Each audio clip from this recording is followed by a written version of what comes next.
na nansan a ensuo totɔ na border ha wo man no behwe bedru baabi na amanfo ahwiehwie ball agu baabi na mmom hwe ball na kora so mu hwie ngu baabi kora mpo na se wo kɔhwe kora na ye de kɔ ne agya abobo ye ya na tricycle yi wo mo de kɔ a emu fa kɛse na ye polythene black one no ɛno nko a ɛno nso so ha dwene pa he se etofom se ekimu a ɛno ayempro eno ayentete se hyewe ni mfiapem na eguso hye ho eno na empanifo ahwehwedin eno mahunu se ebetimi adi ehuni ewo ye mpotamo na se border ha yen na eno kura nam so kura san so ma ensuiri ha yen bebre wo ye mpotamo no a ni edi kan yen hyase enfree polythene bags na so se wo yo ba na wo kodwemu a eya wo afa basket ko ana wo de se sa edwa bag wo afa ko maame no se wo ton nam na ma wo ton ade no ama wo ka chen so amfa hye pepem na wo afa hye bag ma na wo basket im na fa kofie pepa no de he ensu egusu asesi a na atete na afo behu ana pro eno nkwankra ye fa yi sadwurasa ya ebetimi abo asase ne pa nipa wo ka sai maame Patricia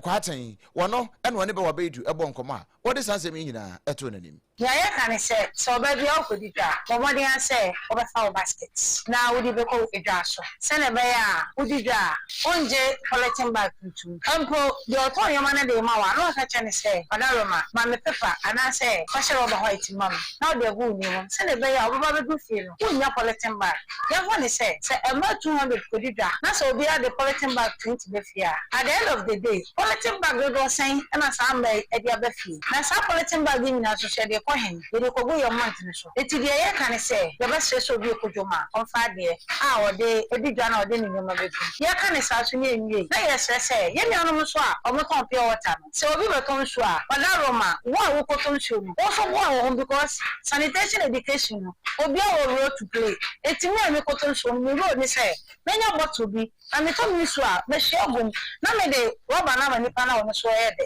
o ton so asam ni etie enti wo a wokoton nsuo wo a wokoton nsuo wo asodie ni a woton ade wodwem ni a wokọ akoton wono nso wo asodie na wo ankasa mu nso a wutie misisi ano wo asodie we eye maame Patricia kwaten na wo wie kura no se ade baako MMDC is ye wana se MMDS no ye mpotam wo mo a eye adwuma aban kra chimpanifo ene assembly no ayi for assembly members nyina ya mo nka mom na yemwa ma hunedie ho nsem no enko yie na se die fi me ne yen dodo sanitation education obi a wo road to place de mekai no se de nso tutoi na efa nkofo ewo ye ndwa so ye stations awodo no especially ye mekani se udidi wi a so your mama fanko ade a wadaroma if the dustbin is nya available ewo community nim na na se baby a wono kwa na bomodi asa oba be fitawo ana asa oboto kwa wodi be shem na wodi fi a wodi ato dustbin afoto so kwa ma especially the local government wo modern the municipal hodo ano any eja hodo ano no enso ta yetimika se obi afa ne bola e de kwakobu ensom na sanipa no waba be more victim but ye hwe pa ye enjoy it say bi akejetia central market ye dwa hodo e twa na ho hye se enso ta obi asesa ne nyama no ye dan no ko oba wona ewia esu awon nyina sa akogu na edwini nim na asa tra akogu yensu akese nim but de bia ye ka mi say do no afabola akogu gatam on the victim etika na share ke men sipasa eche ye won hia no samba ni fo mo de da edwa hodo ana no e ka gya no wo se problem 24/7 na ye bon ban se ne be ya wo bia emfa sura kwa enkoda ne achenchina na enkona mo bi nsa so ema wo man no yenkura ne hwenhwen we eya ma Patricia kwaten no woni ba wa bedu na ebo sa enkomoyi ye toa ensem no eso ye egusu gina mu ewo asante mantamu a na nsa ye nsu otutoi wo ba hwe na amanfo bi ho a wo de pipa bi ekita na asa rubber bi ekita no de ahye neti no de na mu sa ubuza nsa na won to umbrella so umbrella de ekolo umbrella ekolo se ozo kan tete no na na use umbrella se kura de use umbrella bi o eno na ba wa bedu no amanfo ni bi bon ko mo busa nsa adenti na nsuo bai mo ntoto umbrella ni bi na ja mo fa eno no NCC boutique kata tres ara mo fa kata muti na amanfo ni bi e wa sentimental ni se o da bi o na wa he fanboy se SARFO na wa na manu kita umbrella wo be kita ne iPhone bi no de camera se kire na wo twa videos ne picture wo se won ko no ko kita umbrella now the emergency we share fange na wono so nam na ade kita ne ye den a wo se umbrella e wo emfata kra boys ne nsem wo mo kan asantiment mu mpanifo no kra de bi birim kra so wo mo kra de so de be kita umbrella kra de kene enko de beto raincoat na wabobo ne kete de asa ne back pocket se ne be ya obi akure hu hwe na so nam ne nsuo ba na wo yi asa na de sa. Oh, umbrella de be me use bi cause fanboy de say me pa me pila me mahwehwe ato so na me ko baby a na me kura umbrella ade ya nsu betonti na me ka me ho eno kwa ise kura twam kura me hu bi o system kura twam ti no eno de me de no lie oh no kura first na ni kura no was ros echindi eno kura me hu bi che me kai the last time kura me hu bi kura but first na e common pa as e hu ni say ebe ya de so bi kura kan ho cause nam na o de ma me fa me media kura nto nche fine girl no pi no ya no kura umbrella kwa me hu bi kura da me hu bi kura si kura me hu da bi dia me ni bi o me fie but my wisu bi pen ba atwam da sisi umbrella da me da me mpe je raincoat na o se menya na me kwa na shem bag umbrella da se atwam na me hu bi kura verse na amanfo eyisu se me na me hu bi bio nti amane to no kura akofom ti na wo mu ento no enti na umbrella boy den no je say ye 20 no ye koto ba ko anaja wo mo de awo ye tirim san say amanfo no so wo monto nti wo beto de atete de nyina mo begu tirim anna no ase na amanfo pa umbrella say ye say umbrella twemu ena mo ni abre mo ho pe bi no munya he da mo ko pe raincoat we asantiment mu manfo no bi adwen kire e wo umbrella ho say kiriye enye enti wo munya ye di o enti ba wa bedu ena wo mo ne bo nkomo a wo de sa ensem we nyina e de eto nanim na ye toa ensem no eso amayimu sani ebeya ebetimi aboa yen pa matetru pa ne fam go honsem ene sani petrol ene diesel betimi akona nim pa no eno ntina Ghana aban ede gwele ede baaye na gwele wo mdwumade nyina mu no managing director ede ma gwele PLC era Edward Bawa won na de atodwa no wo kire se we kura na ye 57th annual general meeting ya won mo ye ena papa ko kasa ase ene wo kire se no kure gwele wo mo bo adwuma pa adwuma de wo mo ye nanso so mbenya adwuma pa aye adwuma pa no mo de aboa oman no a na wo so mo de sika kase pa e de chem eno nti won mo hwe se stakeholders a wo mo ko ne shareholders wo mo ko ye adwuma nyina wo mo age atum se anya hwe kura no 1 billion Ghana cedis wo mo fa magwelefo na wo mo fa nso mo dwuma die mu na atimi aboa pa amom adwuma no atimi akonkan na wo matimi aso oman no wo sompa kwan so eno na wo mo wie adwuma die nyina ne ntrase ne nkasa ho nyina wie no pani pa ya ye pani kwan chef da gwela no yera Edward Bawa one sompa kase e bon komosi. GOIL has some liabilities we need to pay to both some financial institutions, that in terms of our partners in the financial institutions, and also to some suppliers. Now, because of this, created a lot of pressure for us as a company. So if you look at our financials, you see that our financing cost is very high. And it is because of the fact that the facilities we have picked are very, very, very expensive facilities. And so as a strategy, we said that, look, we need to tap into what we call patient funds. Funds that they will give to you, but they will give you more time to be able to pay for it. Instead of taking any term loan that will give you maybe 2 years or 3 years to pay, it gives you pressure to take care of the interest payments and then to amortize the principal. So on the basis of that, we felt that the best strategy was to go into the bond market to see whether we could take advantage of that. And there are two reasons. One is to improve on our infrastructural base. We have to relocate our tank farm in Kumasi Airport, that's the Prempeh the first airport. We need to expand our LPG storage to about between 12 and 15,000 metric tons. We need to increase our bitumen storage, add about 6,000 metric tons storage. Enti ye wa adwuma bebre ye enokra ka ho bi na eja shareholders ba ye hu se adwuma de ebi ho pa enti yanyere ye ho na yenye ene wo makwa akwaji se sika we di atum 1 billion Ghana cedis se wo no nkwafa information adwuma de no mo ntetre mu kama no matimi asom oman no ewo sompa kwan so we yewura Edward Bawa wo no na ye pani kwanchefo a woda GOIL PLC ano ewo man Ghana mu ene wo de nsem we nyina de etu edwa abusua se ne nsoma me se kase na wutie no na nakwaje company limited na pa no nsia kase no eno a na ogusu a wutie no se wo Ghana ha na opese osi dan me ba cho enkoto niema adwuadwu bia emfa nsi dan no na emom se oboto niema papa e de asidan na wonya asomdwe papa e de aye ne awo ye nyina fako na nakwaje company limited na so ye open na do a plywood banding wires and as building wires cement iron rods and chensi ade bodan so papa ne bie no ekoba je sempre mo bema wono na kache na abetimi akwakonya bie se udru wa wo ma free consultation afutuo ni akwankyere bia ode ma free se ne yebeya wo bedi yintia na biu ene ma wo beto nyina so be sande gukamu de akwaja wo free ya wo ntua hwe na nakwaje company limited no ekoba sempre mo wono na maka na ho asem sa ede akire wo no bomode na ma ahonya ha na kwana akache na kwakwaje niema no bi sisi a na kokoton na nasa won so ko na kwaje bi na fakoye o niema a wo ye nyina me pa cho se bi apeso no ne bon komo a friend numbers no ewo 0204 355 040 0204 355 040 na one no abo enkomo T74 ni o ko eno ne yefra no 2074 no mesra pa se yade bi abaye kwankro ewo nipadua mu wankasa age ho a enye entini mu emoja mu ba bia yade bia age ntini ewo nipadua no mu ya waje akonya ne a won pese obekọ no mesra fa T74 fa bone bongara atekura ehuru moja no ehuru ntin mu ma yade bia atu ase ede akọ esanso boost immune system no kama ya eno no ebetimi aboa ama nyarewa bi kura nam kwanso ba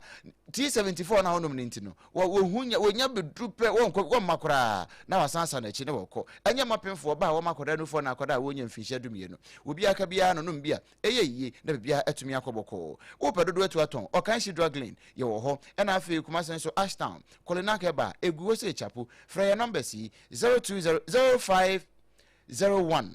628 931 0501 628 931 and 0246 073 498 0246 073 498 T74 dupa me pa cho shanan so anopa watwiri wosia na say ya da bi unya ntwiri wosia yas toothpaste and the brush no na me kan fodi ama wansa na betwi nkoda ne sen wankasa nso betwi usen na wahu sampa wanum ate kama pa no ya no body a Lester Ghana Limited and the yas toothpaste and the brush no de aba say onya bi na woto a eboa pa ebo sen ho ban da mu ni nyina say obetwiri wosia najo obetwiri wosia no pa ya na the yas toothpaste and the brush no odi no watwi wosia na akoyie pa de amao abusia hyade nso ma me say shop bi mu wo man Ghana mu wo benya bi ato wo pedodo na watu ato frɛ numbers no 0501 619 588 0501 619 588 and 0501 390 338 0501 390 338 na oni yen akasa hwɛ entini bi ewo nipadua no ho ai efiri woto ase a fa osremu a be fa na kokom e de ba besi wa nantu ho ehu timeka utira anye yi a na ehu ka eno na esa na elo ahoma fia bi kete very sensitive pa ena bio se ehu ka se ekimwa wan hweye ebetimi abubu agu ho nipa anasa adwumaku eye hwehwemu ehunu saa entin no eye 21st clinic eno na ye ka saa entin no ehu te twoma timachie na atie no ye frɛ no siatica no se wan hweye na se siatica de be chiw se ekimwa awura maame wofa papa o ba beda hweche mu anase o ba beda hwa ma manfo abesom wo na wo nan mienu mpo a wo de kɔ bampo de da asen na wo da fam mesrɛ wo pa ko 21st clinic na yenyi sa wa ha no mfiri ho so 21st clinic no yade bia yesa na emom ne yagye din wo ho amanfo de nim yen pa yesa yateka yade ya ma kyerɛkyerɛ obende kyerɛ kwan yi eno nti yade bia ha wotipa ye na ase bia awo be ma o de bo ani en mo kyesa yade bia uduru yakache a yebetimi ahwe ne yayi kura de afiri ho de amawo ne mom siateka ne de oba eno kura de yentantam so antampaciously ne yayi afiri no ti de frɛ sɛ de siateka expert me pa cho bomoden na hwe kyerɛ kwan enkratan hill and afetema yewo Roman Catholic na story na ji ope Obom Road ewo kaswa New Market wono eho ne yebutuo ehwa overseas baby at 21st clinic wono baby SOMPA FM wono eho ewo kumase eho ne yebutuo sunyan so ye ne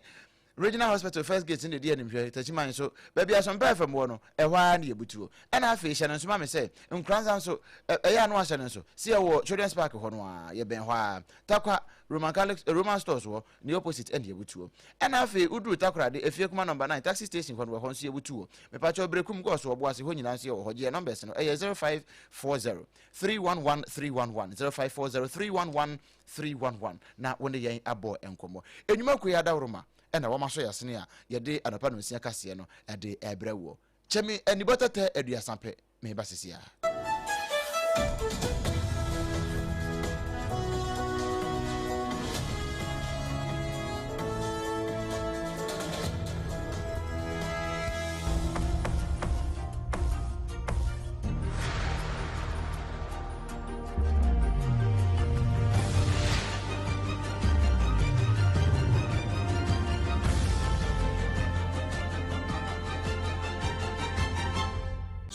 TV, Emma Aketiapa. Eye no kwasem Emma Aketiapa ye toa ensem no eso.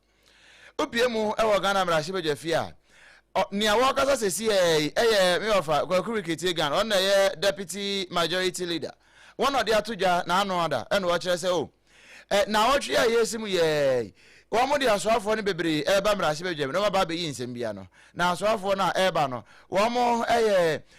Penia ono na wada aseye ehwe apom ne nsem so kwamna minta kando wobekobi gender minister na amomolati wono so beko road minister agboja wono so ko sanso ena okujeta blakwa wono so bekobi wono ye foreign affairs na kwa yi nsem ni bia no na we mu kra mabo mu din wo so mo ye mako nson eno mba be yi nsem bebre ano na wotwi mu ewo mra sibeja fie na bra na wo kasa no na national and international reporter na na opon chitiku one wo a wata sensem de baaye. Following ministers to respond to questions asked of them during the week. The Speaker, the Minister of Health has 10 questions assigned to him. The Minister for Gender, Children and Social Welfare 6. Minister for Tourism, Culture and Creative Arts 3. Attorney General and Minister for Justice 4. Minister for Roads and Highways 9. And Minister for Education 15. And last but not the least, the Minister for Foreign Affairs 2. Mr. Speaker, in all, 7 ministers are expected to attend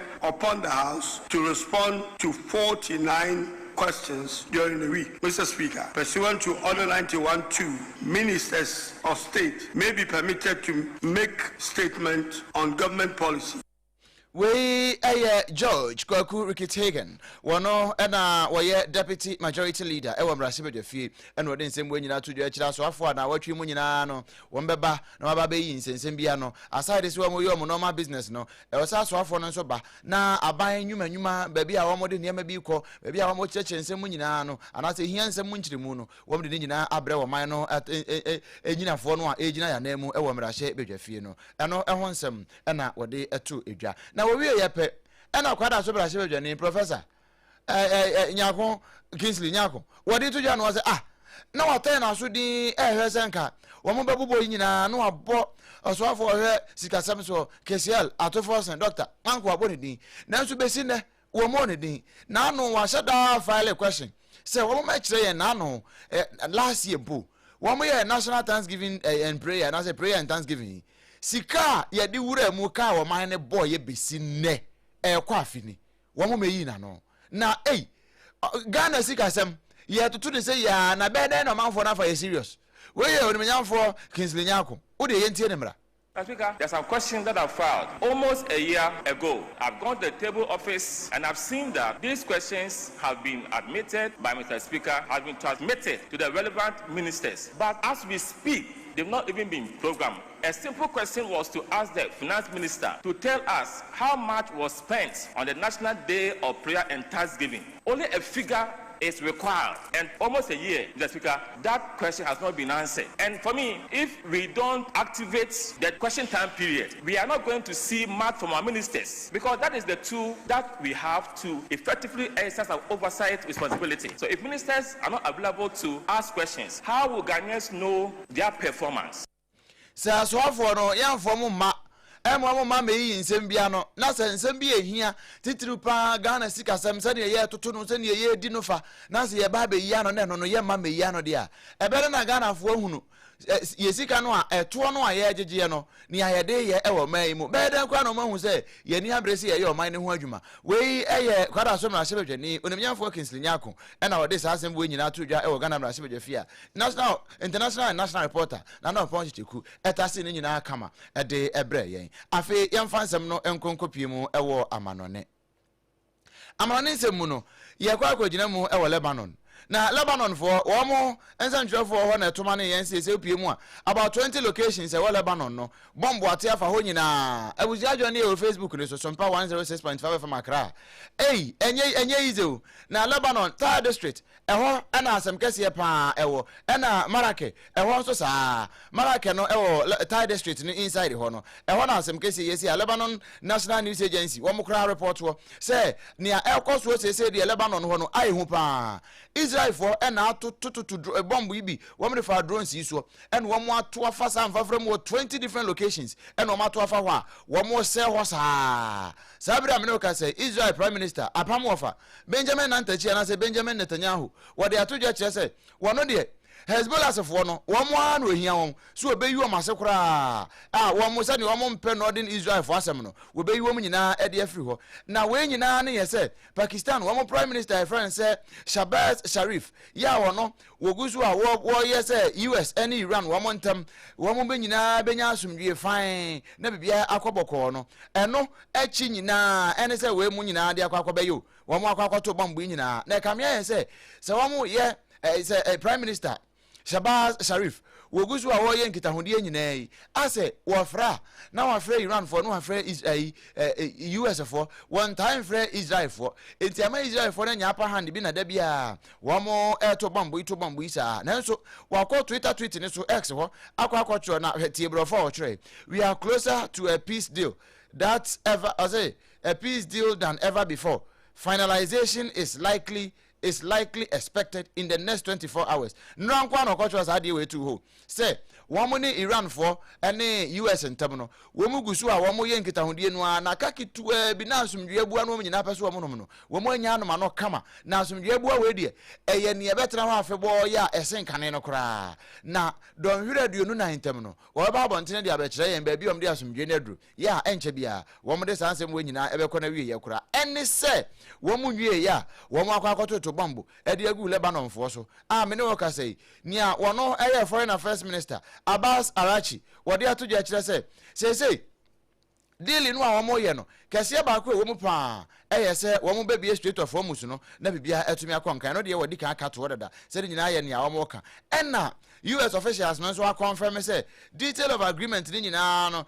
economic benefit ya, Iran, Ebenyao, and your woman po, near Iran Benya. Enti womunyai de no ene sebe nsem a emfra no womugusu womoya omache traffic wo homus no so no na womumie biemu na womunyina enya asomdie fan wei eye nsem a efri Iran Israel and afi US ntem ede ba yada na akire kama ede ama wabusia wei so na yegina na nsem a ede ebesom wo no yede ne nyina asie bi afi no aso afidie no a nsem a ede besom wo no bie ene se maame a your friend say Patricia Kwaten wone be wabedu ene bon komo ene wotu ye foka kire yense si ebetimi agyae ye mpotamo sane ensuo eyirifa ye na border ha ye no a di titiri pa yenuanum dwomfo ma no wo munya so omde politan blacks no wo mde sefo na afi ma no so wonu makwadwom ni nyina no wo kwa odi age paper ontime nye paper no krampo no a abusia wo afa basket ko ota na ade agum yenya politan na je na etimi aboa ye mpa na santemantam mu manfo ni bi kye se umbrella kyine atwam wo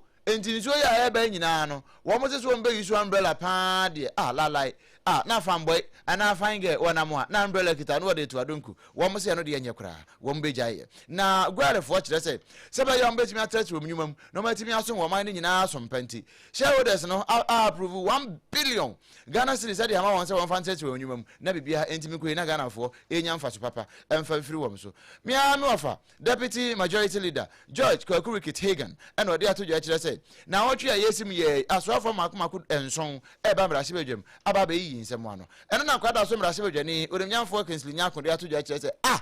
na obobodi nyina wa mo kese la to force ndi yo wa file question kwa afini wo mpese oba be yi ano eyesa Ghana for mfa serious wa mrahye bedwafie ne ye kwa amano ne Israel for wo mo de bombo no makoma be se ne ho e de akogu 20 locations Lebanon wo mo se Hezbollah for no wo mo anu wo mo pe wo nanso Pakistan Prime Minister your friend say Shabazz Sharif e de atoja o Twitter tweet so X wo e se ne wo mo no masomdwe abua between Iran and US no don hira de no na intem pepepe wode hu mu aye bebre na wiase ne nyina ehu sampa sesi wo nyina no masomdwe bo na bibia atumi akonkan ano ye nsem a ye de ebesom wo bra na kwotje si company limited eso yasene ma ye de kase nyina bre wode dansi oni papa nyina bibre wo no na wo so yasene nanso anyo no nko a 2074 eboa ebochidom ema bibia akoboko bra Lexta Ghana limited e de yas to space and the bra shema ye twi yesen nanso sciatica expert etu ye sciatica na 21st clinic ye free wakama e de amaye no Yetra se was Sompa 106.5 FM and Krahasino. Sompa 93.1 e was Antimanta Muji Kasi nyina bopete. Emma will be anya bitie. Adamfopa radio. And no France and Parinum. One also for Kasi nyina e bopete. Sompa 101.1 e watakwa Sompa 103.3 e watakrade. Sompa 106.1 e watachima Sompa 98.9 wosunyane. Sompa 90.7 e wonkranza Sompa 101.3 e wodoma. Kingdom 106.1 FM e womankasim doma FM 100.7 FI. Kaneshia Band Radio enso ji. Facebook no Sompa 106.5 FM Accra and YouTube near Sompa FM Live www.sompaonline.com so ensemi do na egu ho ubetimi akwakenkan bie abusia na asafo kantanka da horoma ene wode ekọ Facebook ne so e ma yetimi besom wo midin wodoma koma chia me obrempon na kwaku